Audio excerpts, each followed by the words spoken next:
오늘 우리에게 주시는 하나님의 말씀을 보시겠습니다. 신약성경 사도행전 7장 51절에서 53절까지 말씀입니다.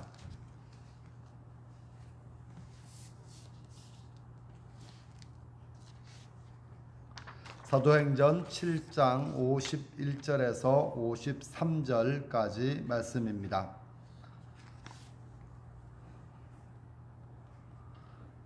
오늘은 제가 읽어드리겠습니다. 목이 곧고 마음과 귀에 할례를 받지 못한 사람들아, 너희도 너희 조상과 같이 항상 성령을 거스르논도다. 너희 조상들이 선지자들 중에 누구를 박해하지 아니하였느냐?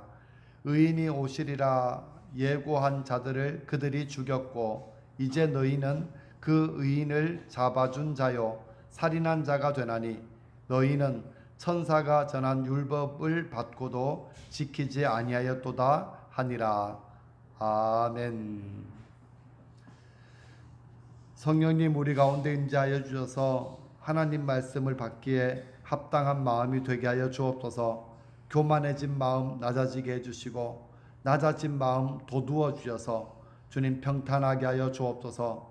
옥토가 되어 말씀을 잘 받고 믿음으로 순종하여 지킬 때에 풍성한 열매를 거두는 복 있는 삶이 되게 하여 주옵소서. 귀한 시간 말씀을 우리들 마음속에 새겨주시고 듣고 깨닫고 순종할 수 있는 믿음을 더하여 주옵소서. 감사드리며 예수님 이름으로 기도드립니다. 아멘. 오늘 우리가 함께 하나님께 예배하기 위해서 나왔습니다. 예배할 때 또 특별히 하나님 말씀을 들을 때에 말씀을 잘 깨닫고 또 하나님 말씀이 여러분 삶을 다스리고 움직일 수 있도록 그렇게 믿고 순종하는 삶이 되시기를 바랍니다. 하나님 앞에서 믿음을 담아 함께 고백하겠습니다. 시작. 나는 하나님의 사람입니다. 그래서 나는 믿음으로 도전합니다. 나는 하나님의 기적과 축복의 통로입니다. 여러분이 고백하는 그 고백처럼 이루어지기를 주님의 이름으로 축복합니다. 세상에는 두 개의 영과 두 가지의 지혜가 있습니다. 하나는 세상의 지혜, 세상의 영이고요. 다른 하나는 하나님의 지혜, 하나님의 영입니다. 성경을 보면 제일 처음에 하나님께서 사람을 창조하실 때 하나님의 형상을 따라 사람을 지었다, 그렇게 되어져 있습니다. 하나님의 형상이 뭔가 하면, 다르게 말하면 하나님의 지혜, 하나님의 영. 그래서 하나님은 제일 처음에 지었던 사람은 하나님의 형상을 닮았고, 다른 말로 하나님의 영과 하나님의 지혜를 가진 그러한 사람으로 창조되었습니다. 그래서 에덴 동산에서 그 하나님과 함께 이제 지내는 그 곳이 바로 천국이 되었다는 것을 알 수 있습니다. 그런데 사탄의 유혹에 빠져 하나님 말씀을 거부하고 이제 말씀을 어겨서 죄를 짓게 되죠. 그때 성경에 보면 하나님의 형상을 잃어버렸다, 그렇게 표현하고 있어요. 그리고 에덴 동산에서도 쫓겨나게 되죠. 천국도 잃어버렸고 또 하나님의 형상도 잃어버렸습니다. 그러면 하나님의 영과 하나님의 지혜가 없어진 자리에 세상의 지혜와 세상의 영이 들어오게 되죠. 그때부터 사람들은 나름대로 지혜를 동원해서 자기의 열심을 가지고 살았지만 세상은 점점 더 지옥으로 그렇게 변해가게 됩니다. 그래서 그러면 구원이 뭔가 하면 우리가 잃어버렸던 하나님의 형상, 우리가 잃어버린 하나님 나라를 다시 되찾는 것, 회복하는 것, 그것이 바로 구원이다, 그렇게 말할 수 있습니다. 그래서 요한복음 3장 5절에 보면 아주 중요한 말씀을 예수님께서 하십니다. 3장 5절 말씀이죠. 예수께서 대답하시되 진실로 진실로 내게 이르노니 사람이 물과 성령으로 나지 아니하면 하나님의 나라에 들어갈 수 없느니라. 여기 제가 이야기 여러 번 했죠. 진실로 진실로, 이 말이 나오면 아주 중요한 말씀을 하셨다 그랬죠. 그래서 아멘, 아멘, 그런 말이에요. 참으로 진짜로 이렇게 이야기하는 걸 두 번을 반복했단 말이죠. 그러면 예수님께서 지금 이 말씀을 누구에게 하는가 하면 니고데모라고 하는 사람에게 하시는 말씀이에요. 니고데모에게 무슨 말씀을 하는가 하면 네가 다시 나지 거듭나지 아니하면 하나님 나라에 들어갈 수 없다 이렇게 말씀하셨죠. 그래서 니고데모가 이 말이 무슨 뜻인지 몰라요. 그럼 어떻게 하면 거듭납니까? 다시 엄마 뱃속에 들어갔다가 태어나야 됩니까? 이렇게 이야기하실 때 예수님께서 하신 말씀입니다. 여기 보면 조건이 있어요. 하나님 나라에 들어가는 조건이 뭔가 하면 물과 성령으로 거듭나야 한다 이 말이죠. 거듭난다. 거듭난다는 말이 중요하죠. 그래서 다시 태어난다 이 말은 물과 성령으로 난다는 이야기인데 이 물은 여러 가지 해석이 있지만 어떤 사람들이 이렇게 죄를 회개하고 씻는 세례, 요한의 세례를 이야기하기도 하고요. 또 성령은 그야말로 성령이죠. 그래서 저는 이렇게 봅니다. 내가 예수님을 믿기로 결단하고 예수님께서 나의 모든 죄를 담당하셨다는 그 믿음을 가질 때, 또 그 고백을 하고 나갈 때 우리는 죄 씻음을 받을 수 있습니다. 그 다음에 또 한 가지는 뭔가 그것만으로 부족하고 성령님께서 역사하셔야 된다는 거죠. 그래서 거듭난다는 것은 내가 노력한다고 해서 되는 게 아니에요. 깊은 산 속에 들어가서 돌을 닦고 또 내가 열심히 노력한다고 해서 거듭나지 못하는 거예요. 그래서 알지 못하는 거죠. 그래서 그 다음에도 보면 바람이 어디서 와서 어디로 가는 것을 알지 못하는 것처럼 성령님의 임함도 그러하다 이렇게 주님께서 말씀하셨어요. 그때 당시에 니고데모는 이 말이 무슨 말인지 몰랐어요. 근데 오늘 우리는 성령님께서 우리 가운데 임재하시고 우리를 다스려 주셔야만 우리는 거듭날 수 있다는 것을 의미한다는 것을 알고 있습니다. 그래서 우리가 상식적으로 성령님의 역사하심, 성령님의 일하심을 이해할 수는 없지만 우리는 믿음으로 성경 말씀을 통해서 사도행전을 보니까 성령님께서 역사하시니까 이런 열매가 나타나고 성령님께서 역사하시니까 이런 모습이 되더라 라는 것을 지금 배워가고 있습니다. 그렇게 다시 말하면 지금 성령님을 모시고 사는 사람은 하나님의 영과 하나님의 지혜를 가지고 사는 사람입니다. 여기는 이해가 되셨어요? 성령님을 모시고 사는 사람은 이미 하나님 나라를 가지고 있는 사람이 되는 거죠. 앞으로 죽어서 하나님 나라 갈 것이 아니라 지금 내가 살아가는 내 삶의 자리가 바로 하나님 나라라는 것을 알게 됩니다. 세상에는 잘난 사람이 많습니다. 그 다 나름대로의 가치를 가지고 또 존경을 받으며 또 귀한 사람으로 쓰임 받습니다. 그런데 하나님께서 보실 때 가장 귀한 사람은 하나님의 능력으로 충만한 사람입니다. 다시 말하면 성령 충만한 사람, 그 사람을 하나님께서 귀하게 여기시고 그 사람을 통해서 하나님의 역사를 이루어가고 계십니다. 여러분들도 성령 충만하여 하나님께서 기뻐하시는 사람, 하나님께서 사용하시는 일꾼으로 세워지기를 축복합니다. 지난주에 이제 스데반 집사님의 활동을 살펴보았습니다. 스데반 집사님의 그 천사와 같은 얼굴, 그 얼굴의 비결이 뭔가 하면 바로 성령 충만이었다. 그렇게 말씀드렸어요.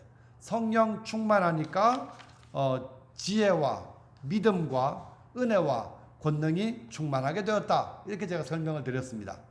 그 스데반이 예루살렘에 있는 그 회당, 유대인들의 회당에서 복음을 전하다가 말 논쟁을 해서 그들을 이겨버렸어요.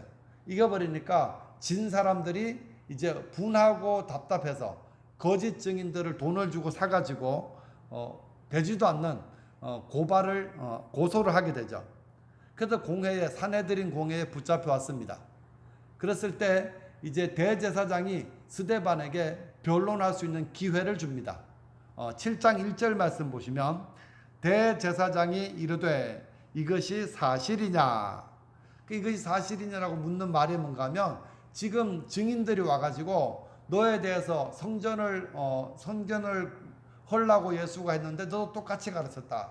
또 하나님의 율법을 고친다고 했는데 예수가 말했던 것처럼 너도 똑같이 말한다고 고소했다. 근데 이것이 사실이냐? 이렇게 지금 묻고 있는 것입니다. 이 질문은 성경에서 보면 예수님을 신문할 때에도 똑같이 했던 질문이에요. 아마 똑같은 사람들일 거예요. 사내들인 공회가 모이고 대제사장이 예수께 네가 정말 유대인의 왕이냐 이렇게 묻고 이것이 사실이냐 라고 묻는 것과 똑같은 질문입니다.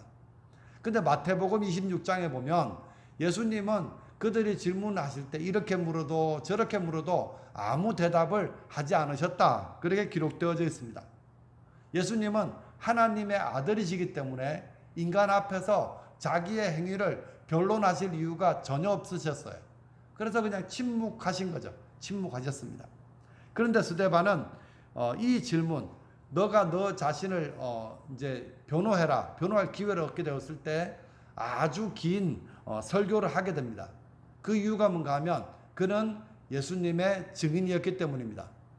예수님의 증인은 예수님에 대한 오해가 있을 때 예수님 편에 서서 진리를 말해야 되는 사람입니다.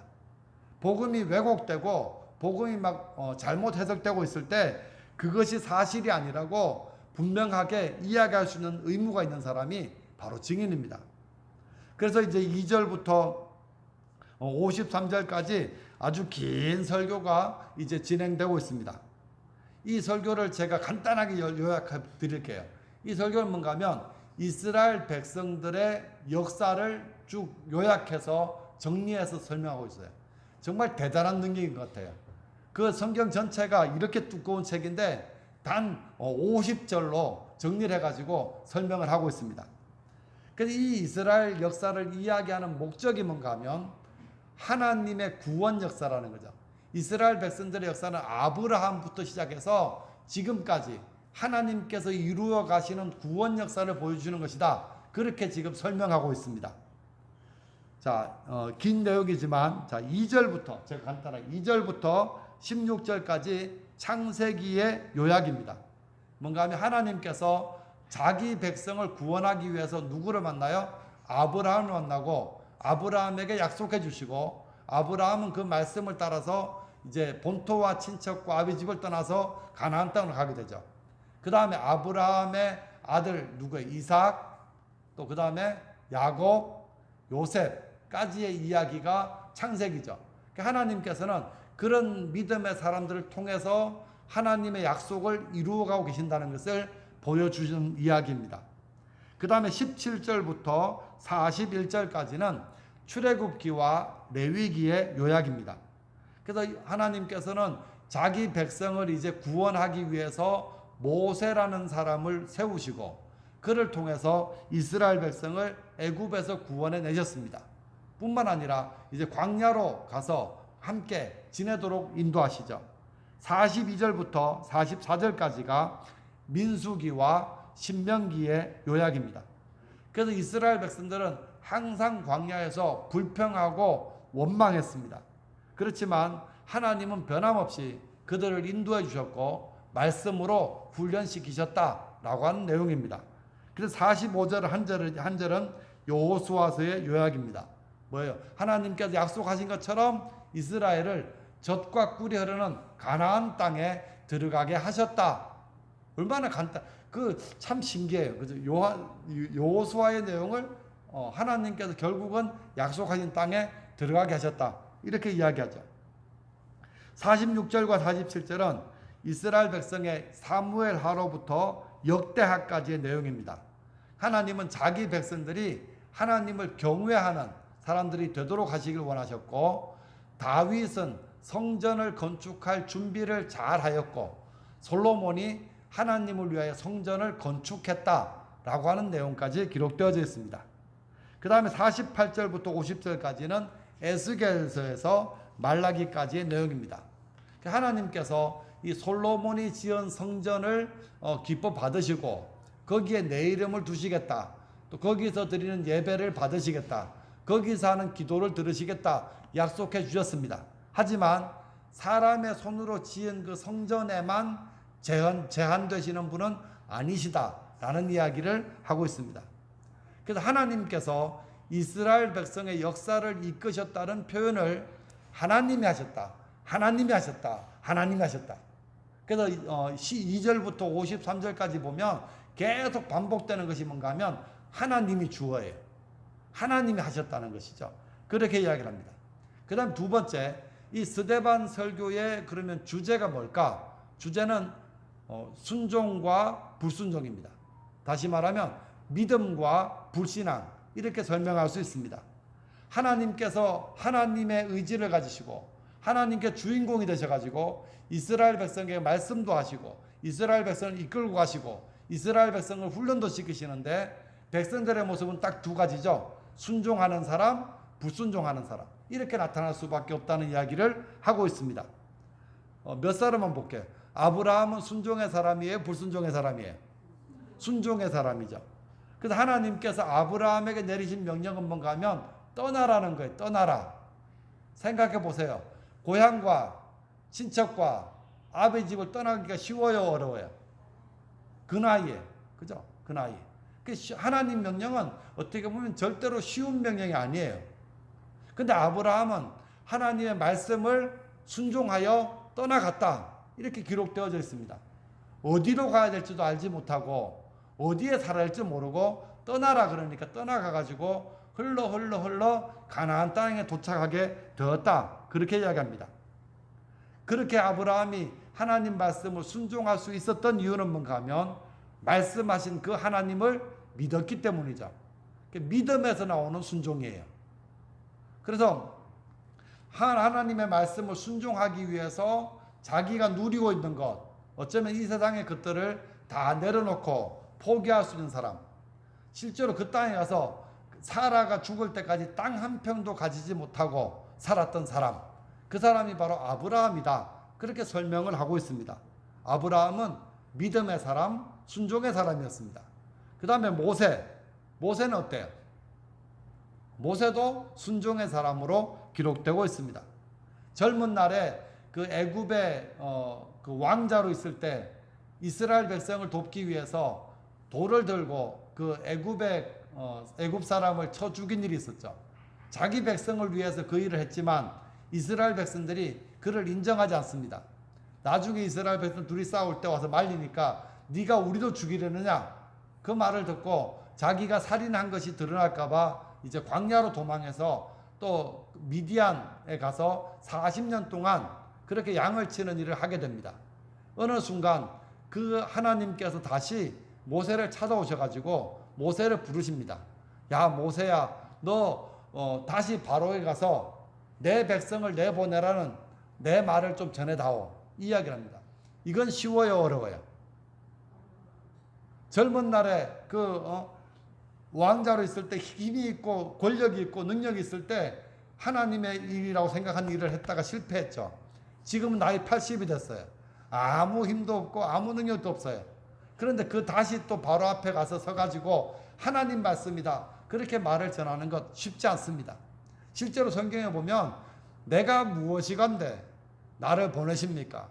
나는 혀가 입이 둔하고 혀가 뻣뻣한 사람입니다. 다른 사람을 보내십시오. 막 이렇게 계속 이제 가지 못하겠다고 말하는 것을 보게 됩니다. 하지만 결국은 하나님의 말씀대로 순종합니다.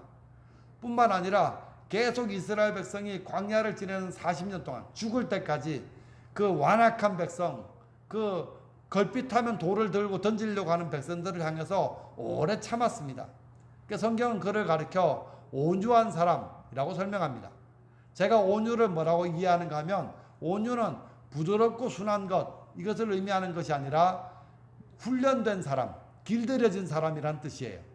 그래서 모세는 하나님 말씀에 순종하는 훈련이 된 사람이라는 것이죠. 하나님 말씀에 길들여진 사람이 되는 거예요. 그래서 백성들이 돌을 들면 어디에 회막 앞에 가서 엎드려 기도하죠. 하나님 앞에 엎드리는 거죠. 또 백성들이 막 그냥 또 원망하면 또 하나님 앞에 엎드리는 거예요. 이게 하나님께 길들여진 그런 모습입니다.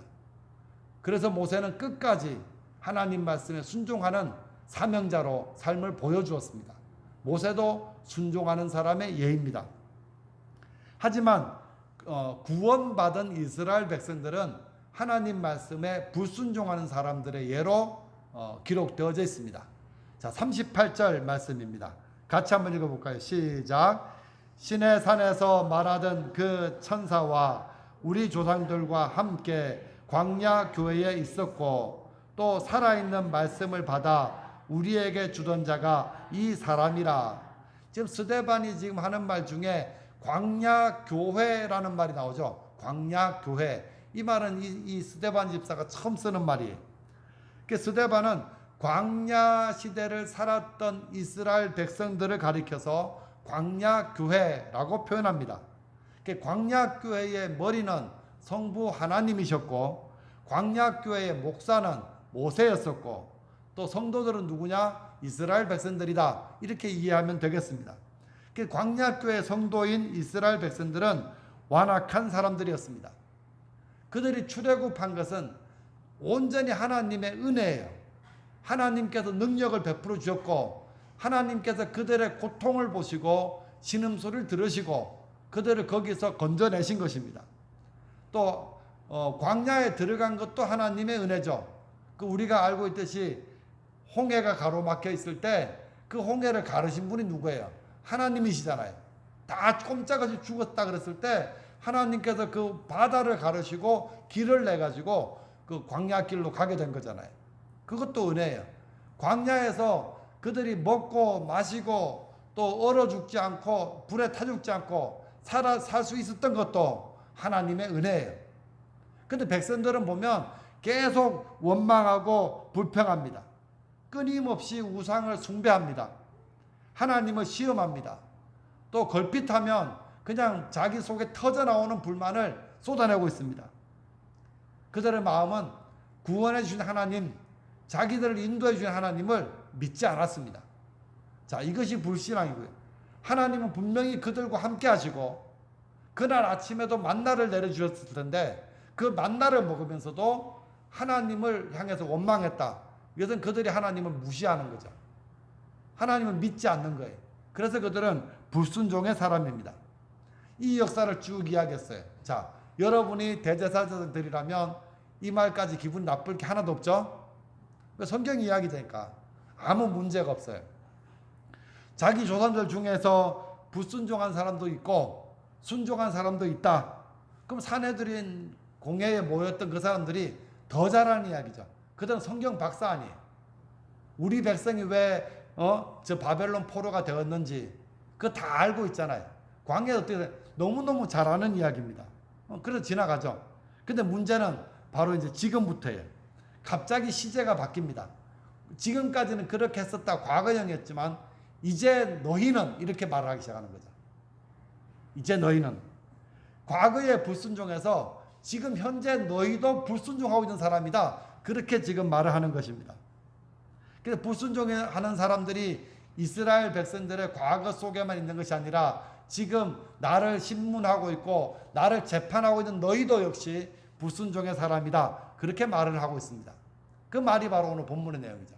어떻게 보면 어떤 목사님은 이것을 폭탄선언이라고 이야기를 하죠.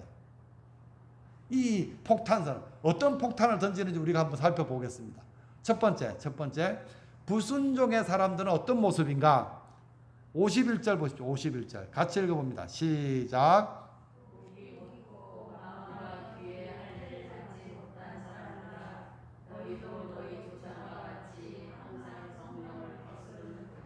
자, 불순종의 사람들의 모습의 특징은 어떤 모습이에요? 아니, 항상 성령을 거스르는도다 이렇게 되어 있죠. 항상 성령을 거스르는 사람들 이렇게 설명하고 있습니다. 자, 대제사장들, 서기관들 그들은 겉으로 보면 완벽한 신앙인입니다. 그죠? 완벽한 신앙인이에요. 누가 봐도 거룩한 사람, 누가 봐도 하나님 말씀을 잘하는 사람, 또 날마다 기도하고 날마다 예배 인도를 하는 사람들, 또 보통 사람들이 볼 때 존경을 받기에 부족함이 전혀 없는 그러한 사람들이라는 거죠. 실제로 그랬잖아요.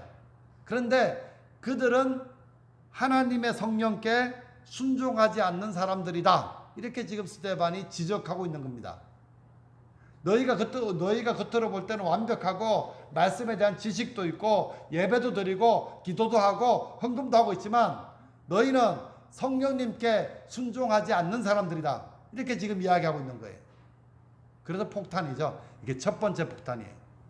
여러분, 신앙생활은 깊은 산에 가서 돌을 닦는 게 아닙니다. 내 마음에 수양을 하는 종교는 아니에요. 기독교에서 말하는 신앙생활은 성령님의 다스림을 내가 받는 거예요. 성령님의 인도함을 따라서 내가 살아가는 것이 신앙의 핵심입니다. 우리가 예수님을 영접하면 그 순간 성령님께서 우리 속에 들어와 계십니다. 아까 첫 부분 이야기했죠. 예수님을 내가 믿으면 성령님께 내 속에 들어오고 내 영이 이제 성령으로 바뀌어지는 거예요. 세상의 영이 성령의 영으로 바뀌어지고 세상 지혜가 아니라 하나님의 지혜로 살아가는 사람으로 바뀌어집니다. 근데 이것이 얼마나 놀라운 일인지 아십니까? 성령님은 하나님이십니다. 하나님은 거룩하신 분이에요. 거룩하신 분이 죄와 함께 할 수 있어요, 없어요? 함께 할 수 없잖아요. 그런데 이 더러운 죄인 가운데 하나님의 영이 들어오셨다라고 하는 이야기가 얼마나 놀라운 이야기입니까? 이것이 가능하게 된 이유는 예수님의 십자가 때문이에요. 예수님께서 십자가에서 우리의 모든 죄를 짊어지시고 용서하시는 그 보혈의 능력 때문에 우린 깨끗하게 되어졌다는 확신으로 성령님께 들어와 계시는 것이죠. 그래서 믿는 사람은 두 가지를 할 수 있어요. 예수님의 십자가는 나의 모든 죄를 완벽하게 해결해 주신 것이다. 두 번째, 성령님께서 지금 내 속에 들어와 계신다라고 하는 사실을 확신할 수 있습니다. 그럼 성령님께서 우리 속에 들어오셨는데 우리가 죄를 지으면 어떻게 해요? 또 성령님 떠나가시나요? 언제까지 계신대요? 성령님이 언제까지 계신대요, 우리 속에? 세상 끝날까지? 우리가 죽을 때까지?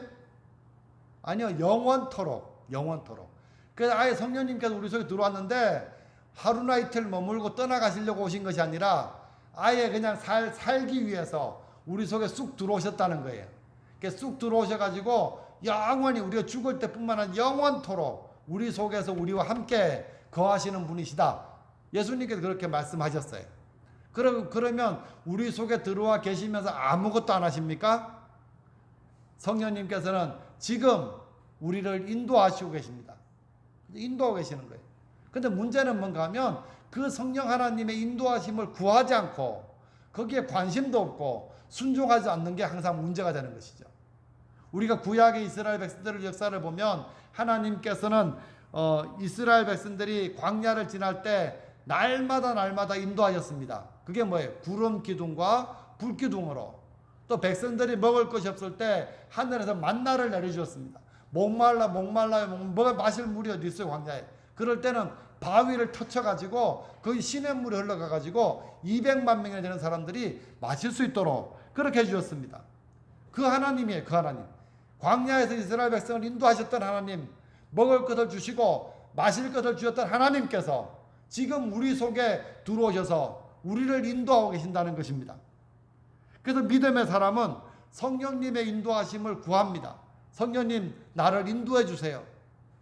성령님, 나를 인도해 주세요. 답답할 때, 먹을 게 없을 때, 어디로 가야 될지 모를 때 그때 성령님께 구하는 것이죠. 나를 인도해 주십시오. 그리고 그 다음 뭐예요? 기꺼이 순종하는 겁니다. 순종하는 거죠. 도저히 참을 수 없는 말을 들었을 때 성령님께서 참아라. 그럼 참습니다.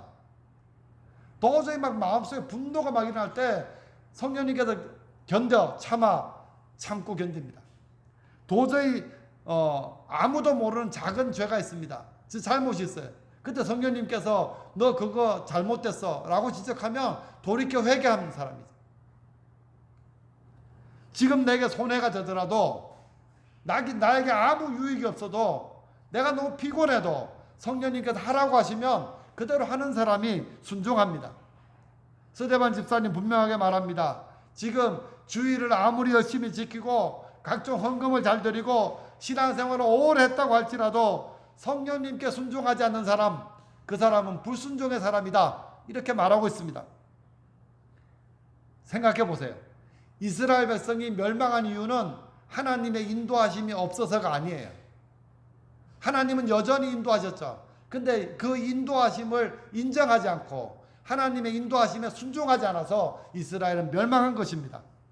성도 여러분은 그렇게 살면 안 됩니다. 날마다 성령님의 인도하심을 구하시고 성령님께서 주시는 음성에 순종하십시오. 어떻게 알아요? 또 궁금하시죠? 여러분 기도해 보세요. 아니면 살다가 가만히 생각해 보세요. 분명히 성령님께 주시는 생각이 있어요. 왜? 우리 속에 계시니까 우리 속에 떠오르는 말씀이 있을 거예요. 그래서 그 말씀을 순종해 보는 거예요. 그랬을 때 내 생각인지 사탄의 생각인지 성령의 생각인지가 분별이 되는 거예요. 알 수 있어요. 조금만 민감하면 알 수 있어요. 오늘 교회 나오기 싫었잖아요. 근데 교회 가야지. 그 마음은 누가 주시는 마음이에요? 모르겠다. 인터넷으로 예배 드려야 되겠다. 이건 누가 주는 마음이에요? 오늘 교회 하루 째자. 누가 주는 마음이에요? 분별할 수 있어요. 모든 일에 그런 분별이 가능해요. 알지 못해서가 아니라 순종하지 않기 때문에 문제가 되는 거예요. 여러분들은 내 뜻을 다 내려놓고 성령님의 인도하심을 구하고 기꺼이 여러분을 들여가지고 순종할 수 있는 그런 순종의 사람들이 꼭 되셔야 합니다.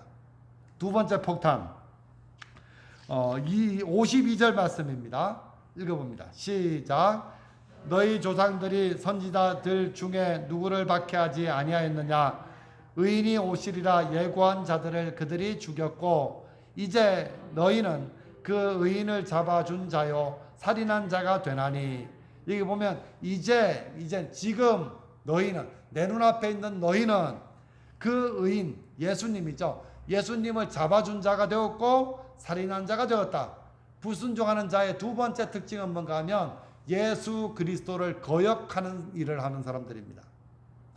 그 앞부분의 해석이 좀 이상하죠. 너희 조상들이 선지자들 중 누구를 박해하지 아니하였느냐. 번역이 좀 애매하지만 이런 말이, 너희 조상들이 박해하지 않은 선지자가 누가 있느냐, 이 말이에요. 모든 선지자 다 박해하지 않았느냐. 그들이 말한 게 뭐예요? 의인이 오리라, 그렇게 말했다는 것이죠.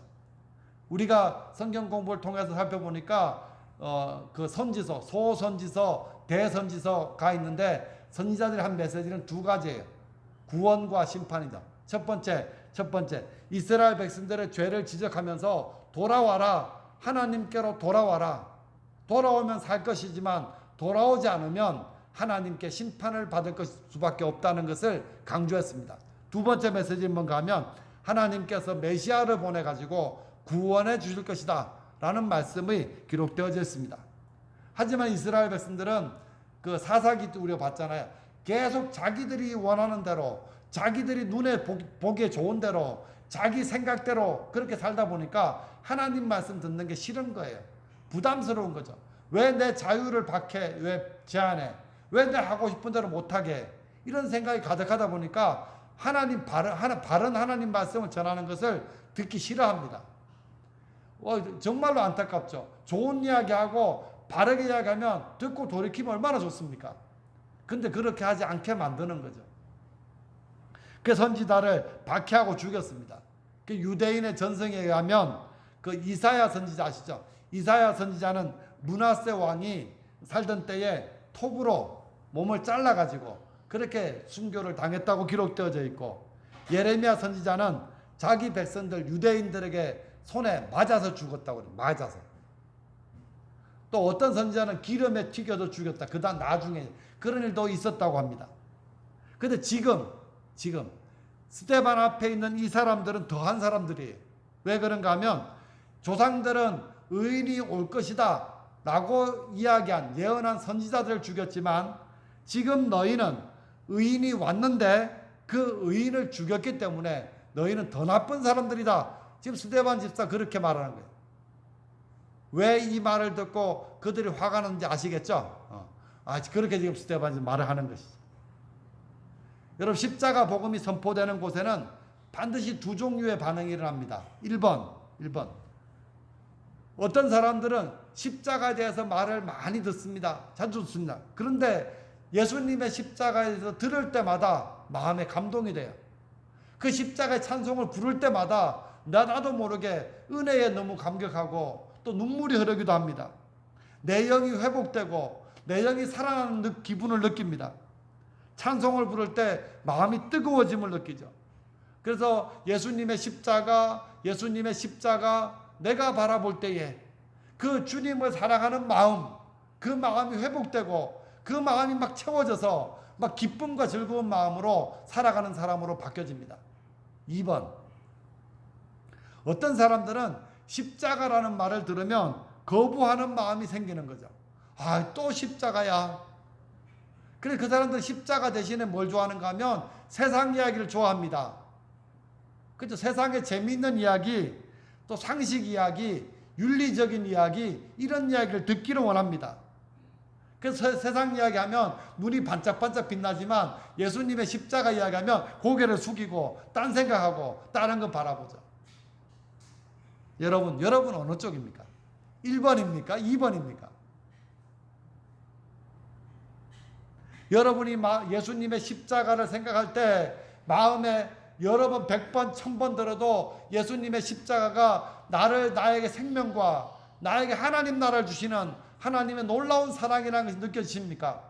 예수님의 십자가를 생각할 때마다 내 마음속에서 막 꿈틀꿈틀거리는 뭔가가 일어나는 걸 느끼십니까? 그런 마음이 전혀 없다면 우리는 기도해야 합니다. 주님, 십자가를 바라보고 십자가를 생각하는데도 내게 아무 감동이 없어요. 그걸 회개하고 돌이켜서 이제 다시 한 번 더 주님 앞에 서야 할 것입니다. 성경은 예수 그리스도를 증거하는 책입니다. 예수님께서 오실 것이라고 하는 약속과 오셨다는 기록, 또 예수님께서 어떻게 사셨다는 것, 예수님의 십자가와 부활, 승천, 다시 오심에 대한 기록이 성경 내용의 전부예요. 우리 하나님 말씀을 듣기를 원하시잖아요. 그러면 우리가 들어야 되는 이야기는 바로 예수 그리스도의 이야기가 되어야 합니다. 근데 불순종의 사람들은 이런 복음 듣기를 거부하는 거예요. 예수님을 거역하기 때문에 복음도 귀찮고 십자가도 귀찮고 예수님의 증인되는 소리, 웃기는 소리 좀 그만해라, 그렇게 말을 하잖아요. 지금 세상에 많은 사람들이 기독교인이라고 말하지만 정말로 예수님의 증인처럼 성령 충만한 사람이 되어 살려고 몸부림치는 사람이 과연 얼마나 있습니까? 얼마나 복음 듣기를 사모하고 얼마나 하나님 말씀대로 살고자 하는 열망을 가지고 사람들이 얼마나 있습니까? 하지만 순종의 사람들은 예수님을 인정하고 예수님을 나의 왕으로 고백하며 삽니다. 내가 가지고 있는 모든 것, 나의 물질, 나의 건강, 나의 시간, 나의 재능 다 예수님 것이라고 인정합니다. 그리고 그 주님의 뜻대로 쓰임받기를 원하면서 자기 자신을 드리는 사람이 바로 예수님을 순종하는 사람입니다. 여러분은 예수님을 여러분의 왕으로, 주인으로 모시고 그 예수님의 뜻에 여러분이 쓰임받기를 정말 기대하는 그런 순종의 사람들이 되시기 바랍니다. 내 삶의 선택권을 내가 선택하지 마시고 예수님께 올려주십시오. 예수님께서 가장 좋은 선택을 하실 수 있도록 여러분을 들이시고 또 그 뜻에 순종하며 사는 사람들이 되시기 바랍니다. 세 번째, 53절 말씀입니다. 시작.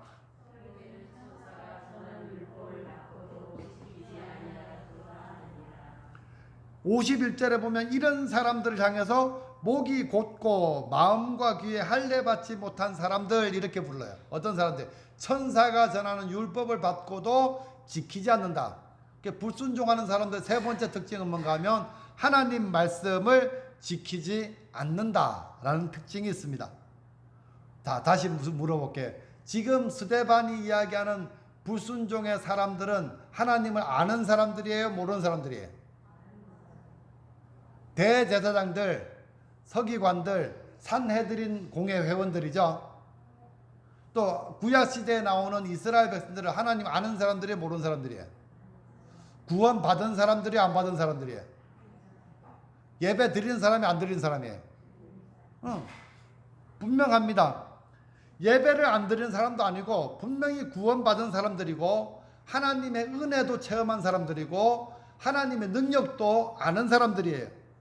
수많은 예배를 드리고 수천 번 수백 번 하나님 말씀을 듣고도 지키지 않는 사람들. 그래서 성경은 스데반 집사는 목이 곧은 사람이라고 표현합니다. 그들이 순종하지 않았던 이유는 뭔가 하면 자기 생각이 너무 많았기 때문이에요. 사사시대 사람들처럼 하나님 말씀을 따라 살면 더 쉬운데, 아니요. 각자 원하는 게 있고 각자 좋게 생각하는 게 있기 때문에 그것을 따라가는 거죠. 그 제일 최고는 뭐예요? 내가 하는 게 최고예요. 내가 하는 게 최고죠. 내가 경험한 게 전부예요. 내가 하고 싶은 것이 왕이고 내가 원하는 것이 왕이 돼요.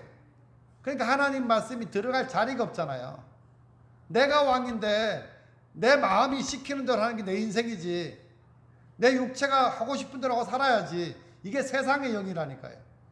그 영을 따라 살다 보니까 하나님의 영이 역사할 수가 없잖아.